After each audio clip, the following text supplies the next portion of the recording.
When Nanlite Forza 60B was released, everyone was excited and like, oh my god! Now in 2023, Zhiyun was like, hey, here, hold my gimbal. And they released their first 60-watt bicolor light, Molus G60. Let's look at the pros and cons for both of these lights, see how they compare, and let's figure out if it is time to switch to Zhiyun lights. Design-wise, you can already notice that the Molus G60 is almost half the size and half the weight. One key difference in the design is mounting these fixtures. Forza 60B has like a standard mounting option and will work with most of the light stands, but as you can see, the Molus G60 can be mounted using a 1/4-inch screw. We could discuss which is the better solution, but it all comes down to preference, how you plan to use the lights, and the accessories you already own. That leads us to what's included with these lights. The Forza 60B comes with a carrying case, DC power adapter, Bowens mount adapter, reflector, and a battery handle for Sony L-series batteries, so you can power the Forza 60B on the go.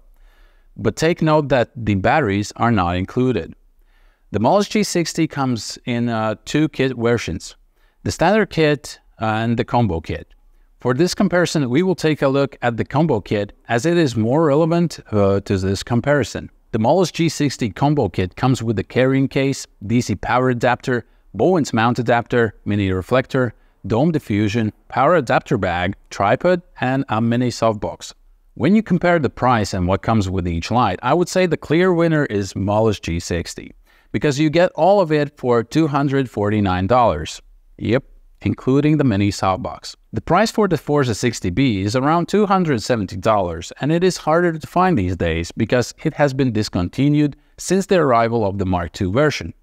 And if we are comparing the price of the Molus G60 to Forza 60B Mark II, then Forza 60B Mark II is a bit pricier because it costs $319. If you want to check these lights out, then the links are in the description.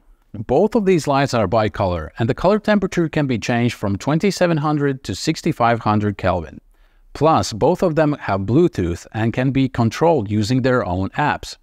One of the biggest differences is that the Forza 60B has 12 built-in practical effects that can be used to imitate different kind of light scenarios.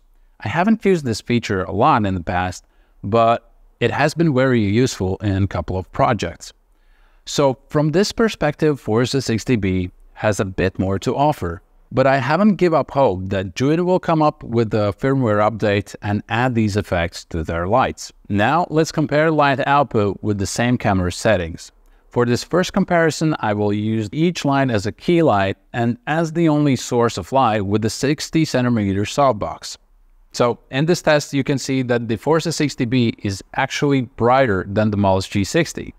And also the color temperature is a little bit different because we use the same camera settings for both of these shots. And here's a comparison when using these lights with the included reflectors. And in this shot, you can see that the light is spread more evenly for the Forza 60B, but that could also be because of the reflector design, because they are like totally different, and the Molus G60 one is definitely more compact. Both of these lights can be powered with the DC power adapter, but what makes them so versatile are the other powering options. You can power the Forza 60B with a battery handle for Sony L-series batteries, or get a V-mount battery handle separately. Both of these accessories come without the batteries.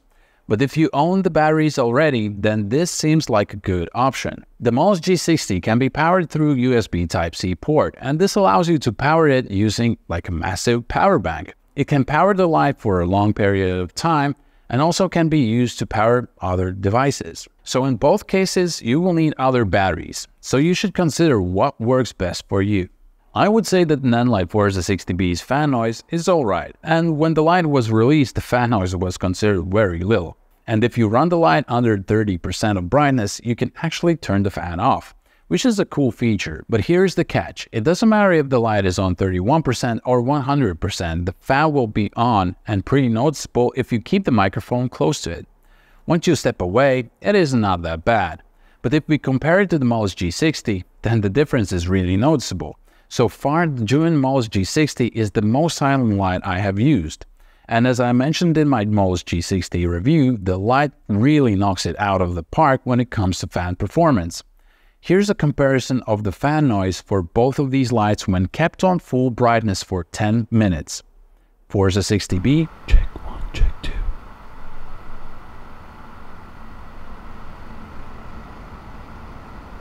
Molus G60, check 1, 2, 1, 2.